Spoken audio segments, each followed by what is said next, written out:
여러분 반갑습니다.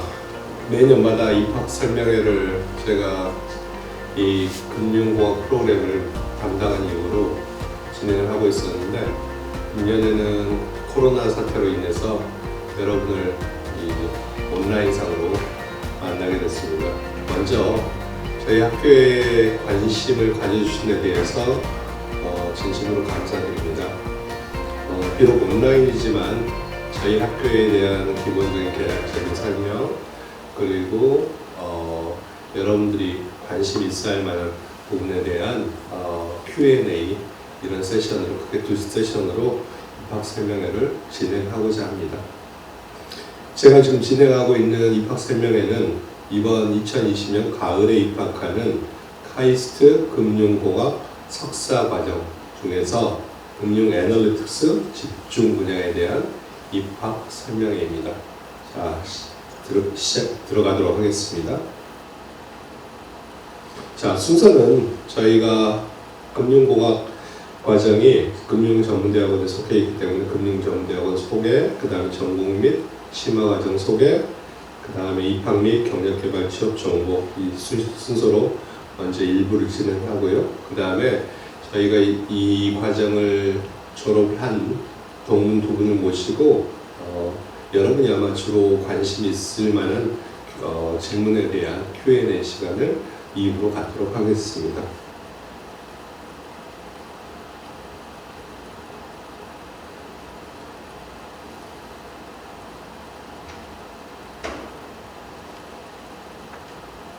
자, 먼저 보면 저희가 KGSF 그랬는데요.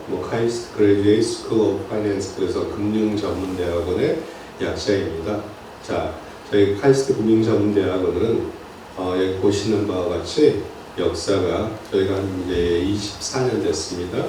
그래서 보면 우리가 1996년에 아마 그때는 우리가 MBA도 국내 대학에서 생소했을 때 저희가 금융공학 MBA를 처음 시작을 하게 됐습니다.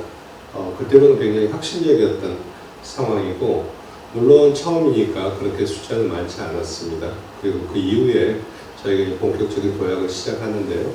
그리고 2006년에 저희가 금융 MBA를 정부로부터 정부 지원을 받아서 대대적으로 금융 전문 인력을 양성하기 위해서 시작을 합니다. 그렇게 진행을 하다 보면 그 당시에는 저희가 전체적으로 보면 한 80명에서 100명 정도의 학생들을 뽑아서 저희가 교육을 진행을 했었는데요. 학생들은 니들은 금융에 대한 관심 있는 학생들은 니들은 굉장히 다양할 수 있습니다. 그래서 보면 이 분야들을 좀 더 본인들의 니드에 좀 더 맞게 좀 개편을 하자라고 해서 저희 금융 MBA와 금융공학 석사 과정으로 2014년도에 저희가 프로그램 두 개로 분리해서 교육을 좀 더 심도 있게 진행을 했습니다. 그러다가 저희가 이제 몇 년 지난 금융공학 프로그램 중에서 전산에 대한, AI에 대한 이런 이 사람들에 대한 필요성들이 굉장히 많아졌고, 점점 금융 쪽에서도 그런 분야에 대한 사람들의 니드, 이런 것들이 많아지게 됐습니다. 그래서 거기에 대한 산업에 대한 수요에 대응하고자 저희가 금융공학 프로그램 MFP 과정 중에서 저희가 금융 애널리틱스 심화 과정, 그러니까 금융 애널리틱스 심화 과정은 금융공학 석사 MFP 과정 안에 하부에 있는 하나의 과정입니다.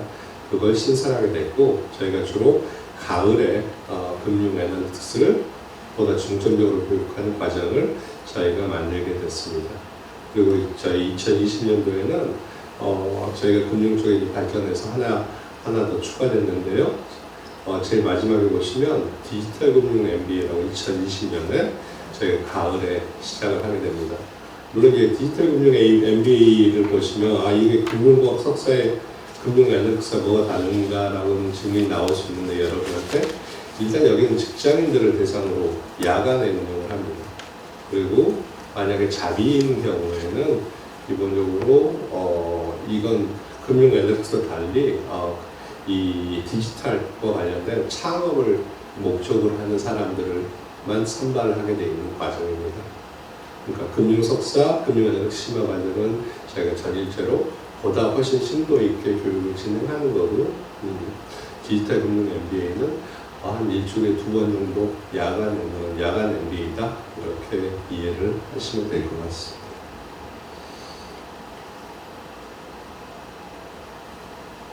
지금 이 페이지는 저희 학교가 그동안 24년 동안 금융 교육을 발전시켜 오면서 받았던 많은 제 인증들이 있습니다. 여기 보시면 파이낸셜 타임즈, CF 인스티튜트, GMAC, ACIS 이런 여러 인증기관이 국제적 인증기관이 있는데요. ASESB도 있고 이런 인증기관들에서 저희들은 인증을 정기적으로 받고 국제적으로 공인된 교육기관이다라는 말씀을 드릴 수 있습니다.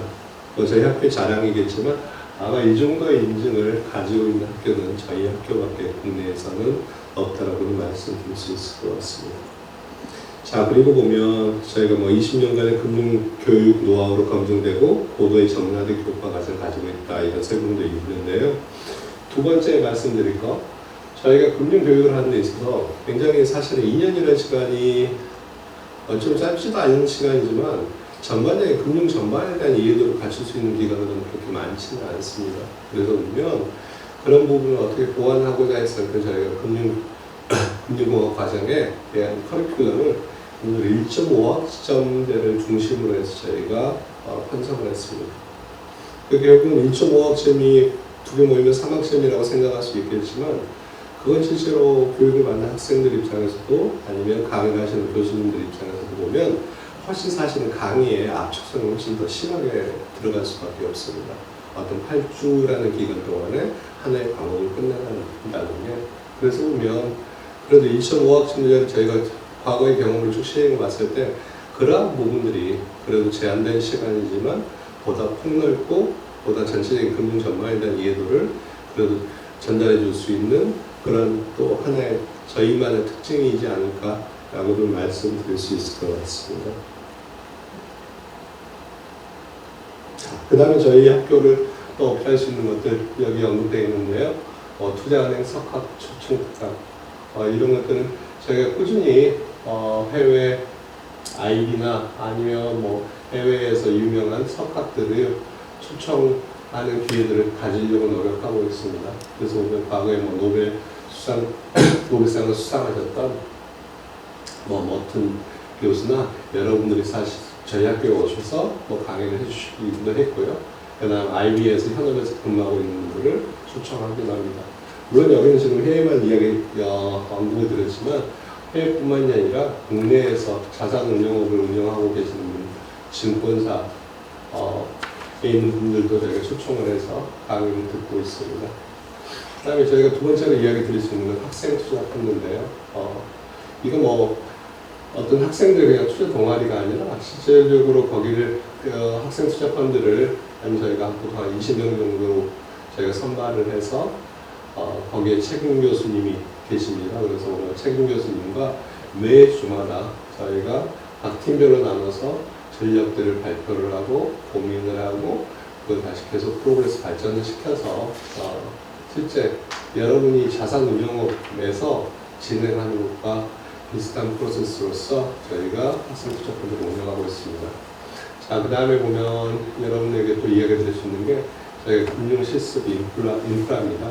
자, 그래서 우리 아래 보시다시피 저희는 로이터 트레이딩, 포스콤 정도들을 여러분들이 직접 활용해 볼 수도 있을 것이며 블룸버그 이런 것들 다양한 데이터들을 여러분들이 직접 여기서 만져보고 그걸 가지고 이 테스팅을 해보고 할 수 있는 그러한 시스템이 완비되어 있다라고 말씀드릴 수 있을 것 같습니다. 이건 참고로 하시고 넘어가도록 하겠습니다. 이건 학생 투자 펀드 관련해서 과거에 나왔던 기사들을 지금 언급해 놨습니다.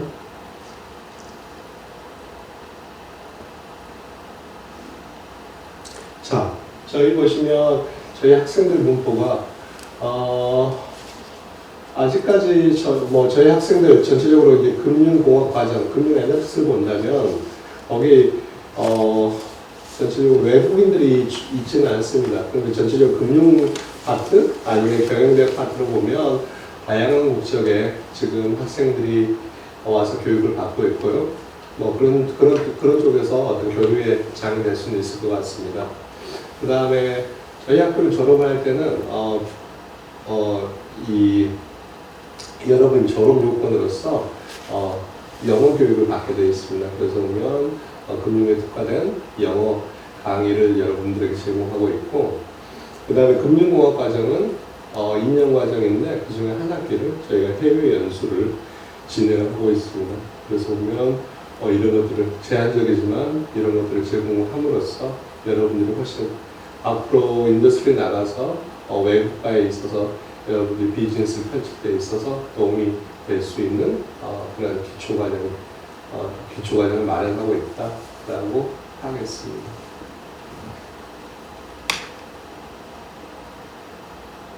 국내 최대 동문 네트워크다.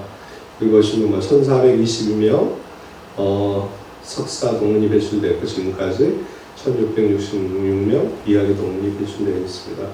아마 이 이야기는 여러분들이 여기를 들어오셔서 입학을 하고 졸업을 한 다음에 인더스트리 가면 훨씬 더 잘 느낄 것 같습니다.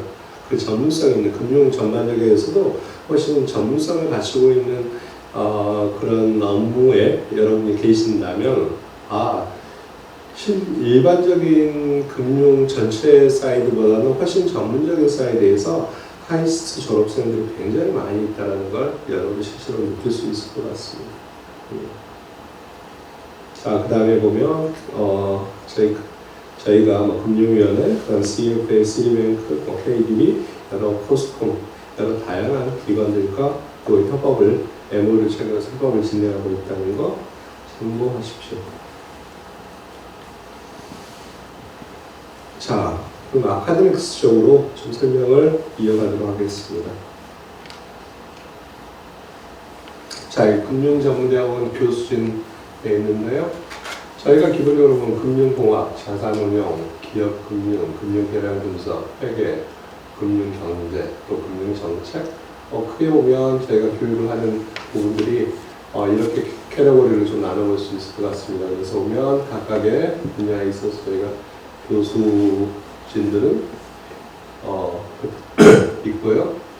그 다음에 특히 금융정책 분야 관련해서는 두 번째 보시면 재경부 장관, 전에 금감원장, 은행장들 역임하신 초기 교수진도 포함해서 실질적으로 현업에 있어서 본인들이 과거에 겪었던 경험 같은 것들을 금융정책 분야에서 전달하는 과목들도 저희가 개설을 하고 있습니다.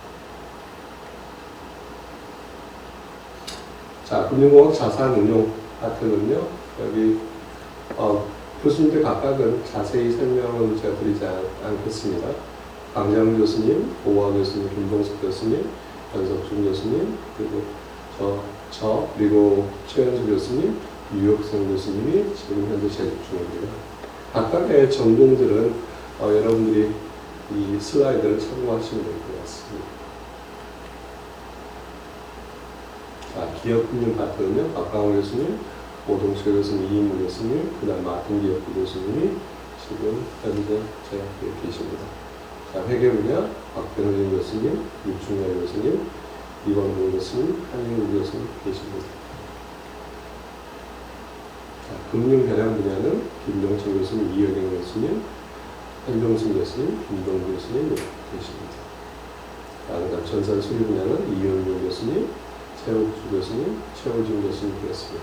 여러분이 가을에 입학을 하시면 금융 애널리틱스 분야에 오시는데 여러분들이 만나게 되실 때 일단 금융공학 자산운용 파트에서 여기 교수님들과 그 다음에 회계는 여러분들이 기본적으로 재무제표 분석이라는 과목들을 여러분들이 듣게 될 겁니다. 그러면 그때 여기 회계 교수님들 만나실 수 있고요. 그 다음에 계량과 전산 이쪽 파트들이 여러분들이 굉장히 시간을 많이 투여하고 공부를 해야 될 분야가 될 거라고 짐작을 합니다. 자, 그 다음 금융정책, 그 다음은 권호 교수님, 김성윤 교수님, 김종창 교수님, 김지수 교수님 계시다는 거 말씀드리고 넘어가도록 하겠습니다.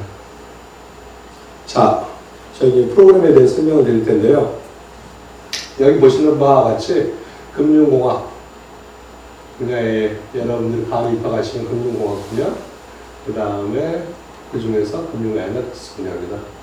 전체적으로 우리가 금융 전체를 사이드를 보시면 뭐 금융공학 MFE와 금융 MBA로 구분을 할 수 있겠죠. 여러분들이 지금 현재 관심 있는 분야는 금융공학, 계량적 자산 운용할 수 있는 펀드 쪽에 관심이 있을 것이라고 보고요. 여기서 뭐 여러분들이 빅데이터 분석이나 이런 부분도 여러분들이 공부를 하실 겁니다. 그리고 특징적인 건 여기 논문 석사입니다. 금융 MBA 교과 석사고요. 논문 석사라는 이야기는 여러분이 마지막 학기에 논문을 통해서 여러분들이 어느 정도 공부를 하는지에 대한 마지막 부분들을 입증을 하시고 그게 졸업의 요건이 되신다라는 말씀드리고, 이거 2년 전일제입니다.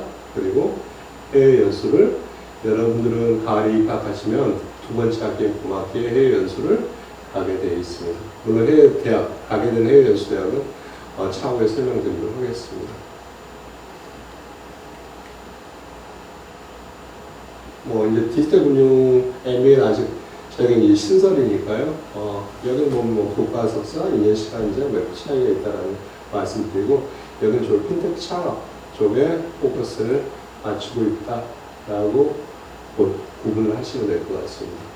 경영과 금융 전공은 실질적으로 보통은 우리 석박사, 박사를 갖고 연구 분야를 앞으로 직업으로 희망하는 사람들이 지원하는 분야입니다.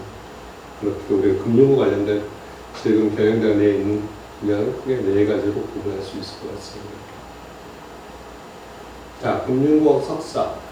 여기 보시면 여러분들이 금융공학 석사로 오시면 나중에 졸업하실 때 여러분들이 수강한 과목을 기준으로 해서 여러분들이 집중 분야를 이수했는지에 대한 여부를 확인받으실 수 있고, 거기에 대한 여러분 서티피케이트가 나가게 됩니다. 그래서 뭐 자산운용, 채권 통화 상품, 위험관리, 파생상품, 녹색금융, 금융 애널리스트 이렇게 구분을 할 수 있고요. 아마 가을에 들어오신 분들은 기본적으로 금융 애널리스트 분야에 있어서 집중 분야 이수는 받으실 수 있으실 거고요. 그런 거 관련된 과목을 들으니까. 그리고 여러분들이 관심 있는 과목에 따라서 뭐 거기 리스트는 여러분 들어오시면 알 수 있습니다. 각각에 따라 집중 분야에 대해서. 그래서 보면 뭐 자산운용, 또 채권 통화 상품 이런 분야에 대한 집중 이수도 뭐 꼭 하나만 되는 건 아닙니다. 여러분이 많은 과목을 들으면 거기에 따라 집중 이수 분야가 늘어나기 때문에 거기에 따라서 내가 어찌 보면 졸업장뿐만이 아니라 내가 이쪽 분야에 있어서는 이런 서티피케이트로 이만큼의 지식을 가지고 있어요라고 이야기할 수 있는 하나의 입증 자료가 될 수 있기 때문에 그런 부분들을 여러분들 생각을 해보시면 좋을 것 같습니다.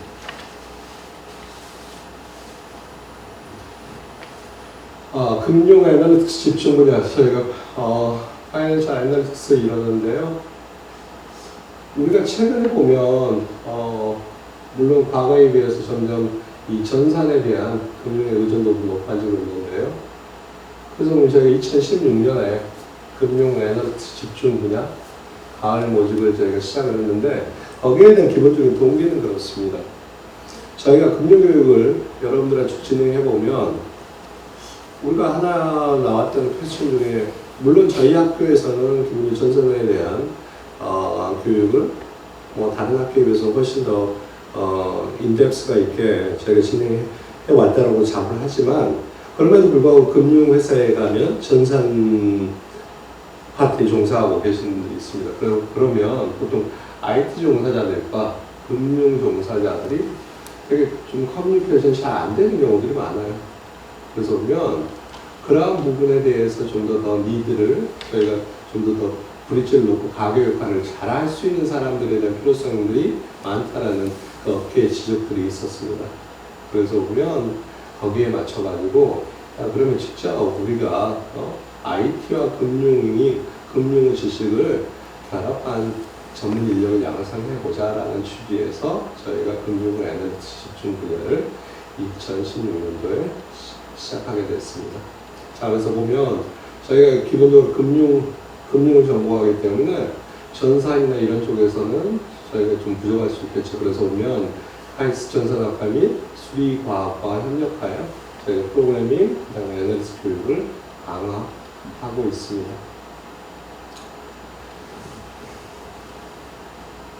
뭐 금융 에너지 집중 분야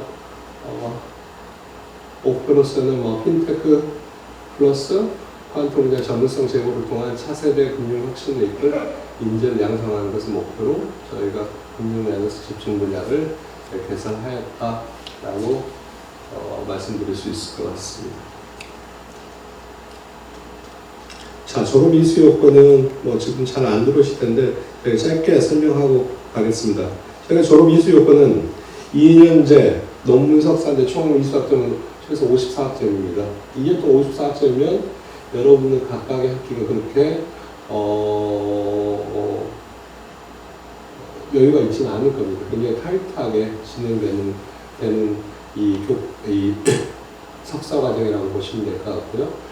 거기 그 54학점을 세부적으로 나누면 저희 공통 필수, 전공 필수, 그다음 선택, 그다음에 연구 학점 이렇게 구분되어 있는데 공통 필수 이건 뭐 기초적으로 여러분 꼭 들어야 되는 거, 그다음 전공 필수 과목, 그다음에 25.5학점이 여러분이 아까 집중 분야 있는데 여러분이 관심 있는 전체적인 우리가 금융에 있어서 관심 있는 분야들을 여러분들이 자기의 이 기호에 맞게 선택할 수 있는 분야고요. 마지막 연구학점 부학점은 여러분 논문 학점입니다. 사학기째 논문을 쓸 때 논문을 주는 부학점이라는 거 보시면 될 것 같고, 각각 교과목 특징 뭐 기초 과목, 그 다음에 응용 과목, 그 다음에 연구 과목으로 우리가 구분을 좀 해볼 수 있을 것 같고요. 보통의 전공 필수 16.5학점은 여러분한테 기초 과목에 해당된다고 보시면 됩니다. 여러분이 IT와 금융의 두 가지의 지식을 결합한 전문 인력으로서 알아야 되는 기본적인 과목들. 물론 다양한 과목들이 있겠죠. 그래서 뭐 프로그래밍이나 계량, 여기 보면 각각에 따라서 뭐 파이썬이나 아니면 스태티스트나 뭐 이코노메트릭스, 뉴메리컬 어널리시스, 그다음 금융 파트에서 뭐 투자는 채권은 파생 상품론 이런 것도 기본적으로 다 알아야 되겠죠. 그런 기초 과목들이 전공 필수 과목에 들어갈 것이고요. 그다음에 응용 과정들은 여기 기초 과목을 기본적으로 이해한다는 전제하에서 심화되는 과정들이 응용 과정으로서 저희가 편성이 되어 있습니다. 그 다음에 여러분들 한 학기 해외 연수 가는 그때 학점도 여러분들 학점으로 인정이 되니까요. 그때 그 과목들은 응용 과목으로 여러분들이 편성이 될 겁니다. 자, 그래서 마지막에 연구 과목으로서 금융공학 연구 방법 1, 2는 1.5학점으로 지금 두 개로 나눠져 있는데, 이건 여러분이 논문 쓰기 위해서 최소한 마지막으로 금융공학에 대해서 여러분의 페이퍼를 읽고 방법론의 마지막 정리를 하는 그 과목도 있고요. 그 다음에 논문 연구 부학점이 구성되어 있습니다. 자, 이건 제가 대체적으로 설명을 했기 때문에 넘어가고, 그냥 여러분들 그 시간적으로 본다면 여러분들이 가을에 입학을 하게 되시면 지금 첫 번째 이 1년차 가을 칼럼을 보시면 여러분들이 공통 필수, 전공 필수들을 저런 식으로 듣겠구나라고 이해를 하시면 될 것 같습니다. 그리고 동료분석, 프로그래밍, 전산금융, 투자 및 자산가격 결정, 채권 분석, 파생 학부 개론들은 기본적으로 전부 다 공통으로 전공 필수로 들을 겁니다. 그 다음에 선택 과목 들으시면 되고요. 그 다음에 봄학기째 여러분 해외 연수를 가게 되고, 그 다음에 여름학기는 저희가 보통 여름학기에도 저희 과목들을 개설을 합니다. 그래서 보면 학생들은 보통 여름학기 뭐 등록금을 따로 내지 않고요. 여러분들이 여름학기에도 몇 과목들을 들을 수 있게 제공하고 있습니다. 그 다음에 회계 쪽의 재무제표 분석, 그 다음에 금융공학 연구 방문론 이렇게 쭉 진행이 된다는 거 참고하십시오. 이건 지금까지 이야기했던 교과목 체계를 각각에 따라 집중 분야에 따라서 지금 보시면 노란색으로 표시되어 있죠. 그래서 가장 기초 과목부터 시작해서 지금 현재 개설되어 있는 과목들이 어떻게 뭘 먼저 듣고 그 다음에 화살표 방향으로 그 다음에 어떤 과목들 내가 들을 수 있는지에 대해서 저희가 이렇게 도표로서 표시를 해놨습니다. 한번 여러분 자세히 보시고 관심 있으신 분들이 자세히 보시고 참고하시면 될 것 같습니다. 뭐 교과목 예시는 가령 가을에 진행되는 우리 컴퓨테이션 파이낸스 전산금융 같은 경우에는 지금 저희가 셀러버스 간단하게 띄워놨는데요. 이러이러한 과목들이 이러이러한 이 토픽들을 여러분이 배울 것이다 라는 거 정도 하시면 될 것 같습니다.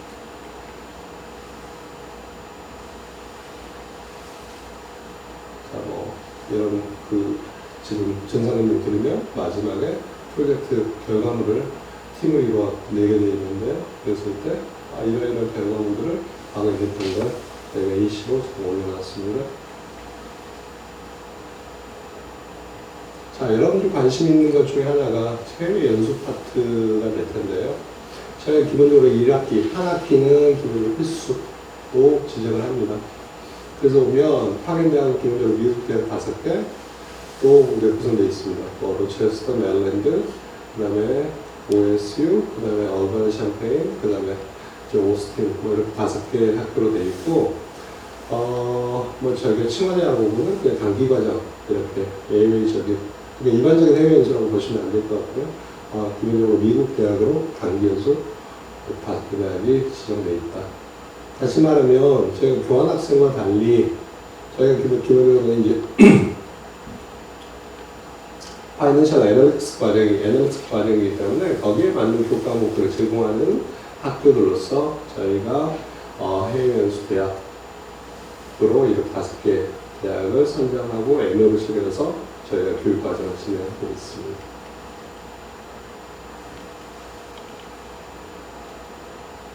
아카데믹 캘린더 이어는 보시는 바와 같이 이렇게 1년차, 2년차 이렇게 진행될 텐데요.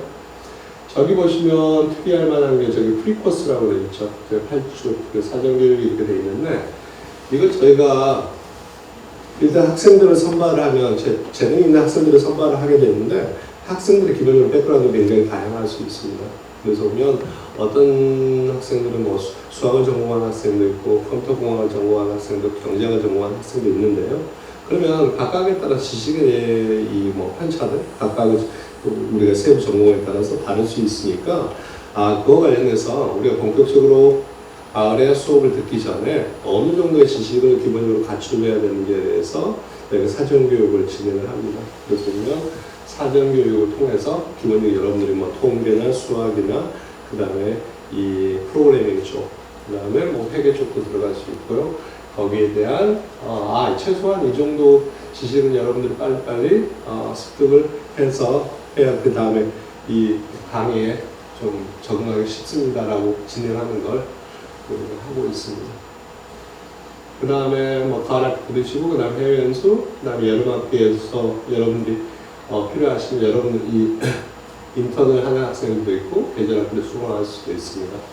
그 다음에 2년차 때 가을학기 듣고 마지막 봄학기 때 여러분들이 금융연구 방법론과 논문을 쓰는 파트로서 진행을 하고 있습니다. 어드미션 관련된 여러분들이 관심 있는 어드미션 파트로 넘어갈 텐데요. 2020년도 가을학기 입시 일정은 아래와 같습니다. 슬라이드와 같습니다. 원서 접수는 지금 코로나로 인해서 코로나 사태로 인해서 저희가 많이 늦춰졌는데요. 저희가 5월 15일부터 5월 25일까지 저희 인터넷으로 원서 접수를 받고자 합니다. 그리고 서류 제출 기간은 5월 27일까지 저희가 서울 캠퍼스 대흥대학 경영공학부 행정팀으로 보내주시면 될 것 같고요. 그 다음에 1단계 서류심사 합격자 발표는 6월 8일날 이렇게 발표를 할 겁니다. 그다음에 1단계 서류심사를 합격한 사람들을 대상으로 저희가 6월 11일에서 6월 14일에 저희가 면접을 진행해서 최종 합격자 발표는 6월 25일날 진행하고자 합니다. 여러분들 많은 관심 가져주시고, 그리고 또 지금까지 이 애널리스트 과정에 저희 졸업생들이 현재 인더스트리에서 어찌 보면 인정을 많이 받고 있고, 나름 이 과정을 만들었던 사람으로서는 이 과정에 대한 이 인더스트리에 기본적으로 인더스트리에서 꽤 이 인정을 받고 있다는 측면에서 여러분들이 함께 했으면 좋을 것 같습니다. 입학 지원 요건에 대해서 간단히 설명드리면요. 저희가 뭐 학사 취득자 또는 예정자가 될 것이고요. 그 다음 영어 성적은 기본적으로 세 가지 다 맞습니다. IBT, 그 다음에 TOEIC, 그 다음 TEPS 다 맞고요. 각각에 따라서 지금 저기 A시대에 있는 것들은 미니멈입니다. 83점, 720점, 599점 되어 있는데요. 이건 경영대학에 설정한 게 아니라 카이스트에 입학하는 모든 사람 전공과 상관없이 최소한 영어 성적은 이 이상은 되어야 입학을 할 수 있게 되어 있습니다. 그리고 카이스트 요건이기 때문에 이 기준을 충족해야 된다는 거고, 그 다음에 서류 전형에서 뭐 지원 서류, 그 다음에 에세이 이거는 저희가 평가를 할 겁니다. 그 다음에 면접은 1인당 한 10분 내로서 저희가 보통 세 분의 교수님들이 세 분에서 4분 정도의 교수님들이 들어가셔서 여러분들의 면접을 진행할 겁니다. 금년도와 지금 좀 다르게 영어 성적 관련해서는요. 아래 참조하시면 될 것 같습니다. 코로나 사태로 인해서 영어 성적표에 대한 제출이 아직 좀 온라인상에 문제가 있을 수 있으니까 지금 언제까지죠? 한 달 전에 제출하면 되고, 만약에 영어 성적 없이 서류 통과하고 그다음에 면접을 통과한 학생들은 조건부 합격자로 해서 최종 합격자는 마지막 8월 24일까지는 영어 성적을 제출해야 최종 합격이 된다는 말씀 드리겠습니다. 저희 MFP 학생 구성 보시면 기관 추천, 개인 자격해서 25%, 75% 이렇게 되어 있는데요. 기관 추천은 기본적으로 이미 금융기관에서 재직을 하고 있으며 평균 재직 기간은 한 10년 정도 됩니다. 그래서 기관에서 재교육의 필요성이 있어서 저희 학교 위탁 교육을 의뢰한 사람들이 기관 추천 학생이 되겠습니다. 그리고 나머지는 개인 자격 학생이고요. 지금 이건 MFP 학생의 지금 구성 비율입니다. 평균 연령은 31세 됩니다. 개인 자격 같은 경우 실제 평균 연령이 훨씬 낮겠죠. 기관 추천 25%는 이 10년 정도의 재직 기간이 있기 때문에 그 형들이 나이가 많아서 평균으로 하면 우리 31세. 이거 개인 자격 프로파일이네요. 개인 자격 프로파일 보시면 평균 연령 31세, 그 다음 평균 경력 3.2년, 그 다음 IBT 성적은 109점이 지금 평균이 되겠습니다. 자, 그 다음에 학부 전공 구분을 하시면 학부 전공은 상경 계열이 69%, 그 다음에 이공 계열이 31% 이렇게 구성이 되어 있다라고 할 수 있고요. 남녀 비율은 남자가 아직까지는 월등히 많습니다. 남자 93%, 여자 10%로 구성되어 있습니다.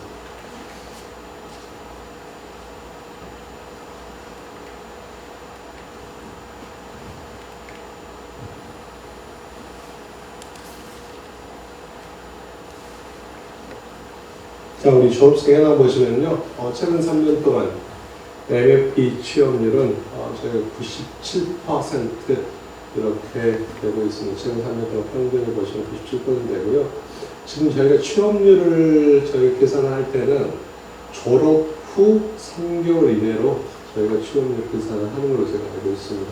그래서 보면 졸업 후 3개월 이내에 97% 학생이 취업을 했다라고 보시면 될 것 같고, 나머지 학생들은 본인이 원하는 회사와 좀 매칭이 잘 안 돼서 그런 학생도 있고요. 아니면 어떤 학생들은 과거에 보면 본인은 커리어 전환을 금융을 전공했다가 아니면 다른 커리어로 전환을 고민하는 친구들도 있었던 적이 있습니다. 자, 저희가 취업 전, 취업 후 각각에 따라서 금융권에 어떤 분야에 근무했는지에 대한 지금 비교를 나타내고 있는데요. 기본적으로 MFP 과정들은 기본적으로 경력이 없는 학생들이 많습니다. 특히 자기 학생들, 아까 75% 구성되어 있는 학생들은 학부와 군대를 갔다 오고 보통 한 30이 되기 이전에 저희 학교에 입학을 해서 금융공학 교육을 받는 그런 게 일반적이라고 보시면 될 것 같습니다. 그래서 경력 없는 케이스는 76%, 나머지는 은행, 보험, 증권, 각각 고루 공부되어 있다라고 보시면 될 것 같고요. 그 다음에 졸업 후에는 아까 보시면 93.4%가 금융권에 근무하고 있다라고 말씀드릴 수 있을 것 같고, 그러면 금융권은 여러분들이 지금 이 NX 과정을 졸업하게 되면 주로 가는 것들이 금융자산운용, 증권 파트가 가장 많을 거고요. 그 다음에 은행, 그 다음에 금융보험, 그 다음에 금융에 속하지만 이 증권과 보험, 자산운용에 속하지 않는 기타 부분, 그 다음에 다른 IT에 가는 졸업생도 있고요. 그렇게 보시면 될 것 같습니다. 졸업 전, 졸업 후 각각에 따라서 이걸 직무상으로 구분을 했는데요. 아무래도 보면 저희가 가장 많이 이 졸업 후 가는 분야들은 금융공학과 관련된 또는 자산운용과 관련된 뒤에 금융도 가긴 하지만 이 두 분야가 금융공학, 자산운용 파트가 굉장히 많다라고 보시면 될 것 같습니다. 경력개발 서비스는 여러분이 들어오게 되면 저희가 저희 따로 경력개발을 지원하는 부서가 있습니다. 그래서 오면 여러분이 쭉 강의를 듣고 학교를 진행하면서 중간중간에 여러분 경력개발을 어떻게 하는지에 대한 컨설팅과 그 다음에 교육과 또 지원들을 해 주실 겁니다. 제가 설명하는 것보다 들어오신 다음에 여러분들이 알아나가면 자연스럽게 알아나가면 될 것 같습니다. 넘어가도록 하겠습니다.